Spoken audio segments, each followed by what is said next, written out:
به نام خدا صلاح هاران هیواملر شونه به ساخت و سلامت و تندرست بن انشالله. مرزان دیستان و منیات معین لخدمت ایوه بو پیشکش کردن ویدیوی کیتر لزنجیره ویدیوکانی به دستنانی پاره لانترنت لپیجی فیسبوکی به دستنانی پاره لانترنت هر والا چنل یوتیوبی به دستنانی پاره لانترنت با مرزان که کم جاره و چنل بینن لیره چنلی به دستنانی پاره لانترنت که منیات معین هفتانه 4 ویدیو لاره و چنل و بلاو کماوه که ایوه به برانبر دتوانن درو الکترونیا کان و هر دلار امریکی به دست بینن با ویه و هیچ یک ویدیو کانی داتو لدست ندن که من بلاویانه کماوه چنل که سابسکرایب بکن زنگولای تنش شالک بکن با وی هر کاتی کم ویدیو یک آپلود هکم یا خود بلاو کماوه یوتیوب لاره نوتیفیکیشن وی آگادار بکاتوه و یکم کسبن که بین ویدیو کام ببینن پیش وی بچین سر بابتی هم ویدیو هاوران من داوای لبردن لیوه کم چون که براستی کارتی صوتی کامپیوتری من تیک چوه و میکروفونه کی من ناتوانم شمو نمتوانی که ویدیو بوی و پخش بکم استاش که دوام کردو لحولی رو کارتی صوتی کی باشم بوبه با وی دیسانه و لسه کامپیوتری بتوانم بوی و ویدیو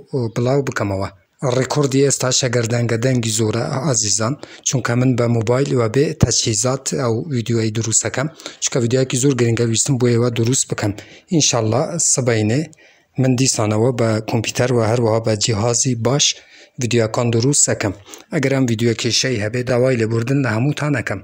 برزان امرو برنامه کی تربیه و ناسینم لوانه سبب بید با پروژه کی سرکوتو لوانه شن نبید با پروژه کی سرکوتو تکای آگادار بمن همو جاره قصتان پیرم چون که هندش تایم زمان دیاره کن که بیتا پروژه کی سرکوتو یا خود نه ناوی برنامه که اتلانتیس اورانکای واتوانن لو برنامه ای بیت کوین به دست بینن که هر وقت گوتم لوانه سبب بید با پروژه سرکوتو لوانه شن نبید با پروژه کی سرکوتو ایواش بالا شهر چه نبی بشاری کن لوانه اگر سبای پروژه که سرکوت ایواش اتوان زیادترین قازانش لرگی ام دراوا بکن و هر وقت لصرافی هات بیت که سیرم کرد اگر براسی او دراوا بدری هاوران لپاش وی که ایدرابه که توابو نرخی یک دانه نزدیکی 6-7 ورقه اگر ام پروژه براسی لدهاتو دا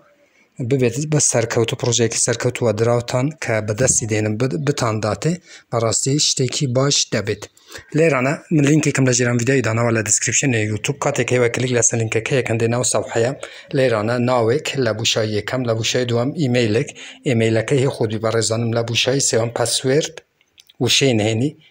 لبوشای چوارم لیرانه آوران دوباره کیتوا همان وشین هنی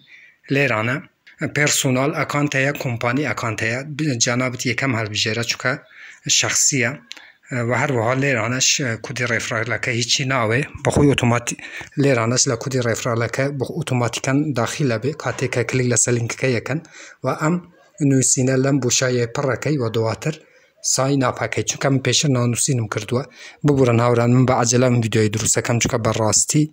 با موبایل ریکورد کم و صوتکش زور باش نیه من داوای لبردن دیسان لیوه کم با وی ایوازو باشاری بکن و انشالله لدهاتو دا قازانج بکن کاتی که نانوسینت که لیرانه سیخت هیل سروا لاگی نکید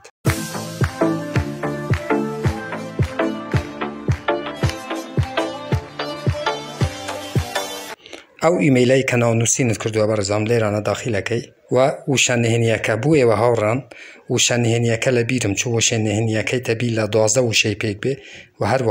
هر وها کپیتال و سمولیش بکار بهنم کاتی که به ایمیل یادنه برنامه که کودک یا خود ببورن مسیجی بو ایمیل که تچی ابی وریفای بکید دیسانه و دیتانا برنامه که لیرانه لسر و سیخت کلیک لسر کید اچی تسر بشی داشبورد تماشا لیرانه هاوران کاتی که تو نانوسی نکید کاتی که با لینکی کسی که نانوسی نکید 0.03 دراوی الکترونی ای بی سی ورگری و کاتی که کسی با لینک رفرالی تو نانوسی نکه 0.01 ورگری ام دراوی لیرانه KYC تبی انجام بدهید بووی دراوه که ور بگرید لیرانه ناوک ایماش انجام دهیم بووی ایوش فیل بمن برزانم ناوی دو هم لیرانه تاریخی لدایگونه تنوسی اچی ولاتکت اکیتا لیرانه شر اربیل بنوسه هوران زور گرنگ نیا شارکشت لیرانه بنوسه سوران یا خود هر شارکی تربی لیرانه پستال کدی خود بنوسه بونمونه 248 بونمونه 4208 اربیله لیرانش اشتیک اگه بتوی بنویسی و دواتر نکسی اکید بله هوران لیرانه دو باشی گرین که بوی وزو شرح کم بوی براستی ام ویدیویه زور نکشه چون که صوتکم باش نیه لیرانه آپلود اتوانی پاسپورت خود بدهیته یا خود کارتی نیشتیمانی ایوه تنها لو دو بشه عزیزان دو بشه آخری پیوستان پینیه ام دو بشه پاسپورت خود چون ندهیته لیرانه کلیک لسر ام آپلود هیره که لیرانه پاسپورت خود بلگه یکم دهیته او بلگه که ناو نشان تده و لبلگه دومیش اتوانی بشرشه پاسپورت خود که تنها نصرای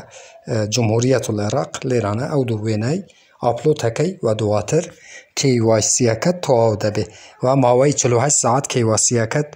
انجام داره و تا قبول اکره و دواتر اتوانی بلینک رفرالی خود کسکانش بینی تنو ام برنامه بووی زیاتر قازانج بکید و لیرانه هر لسر و هاوران کاته کچت سربشی کاتی که کلیک لسر یکیت لیرانه رفرال هیا لیرانه کدی رفرال خود کپی اکیت لیرانه کپی اکیت برزانه و ادایت باو کسانه که بلینکی تو نانوسی نکن زیادن قازانج بکی ببورن که ویدیو براستی ویدیو که زور خرابه من دیستانه و دوایلو بردن لیوه کم انشالله لویدیوی دهاتو دا دیستانه و دینه و سر تایمی اصلی خومن و ویدیو کانی باشتر و با صوتکی باشتر بوی و انشالله دروس سکم هر رخنا کامم ساره قبول اجر ویدیو لچنل یوتیوبم بنووسن من بچوان جوابتان دمو تا ویدیو کیتر وبسایت کیتر اپ کیتر و برنامه کیتر همو تام بخوی گورس پیرم خوایار و پناهی و بید خواتان لگل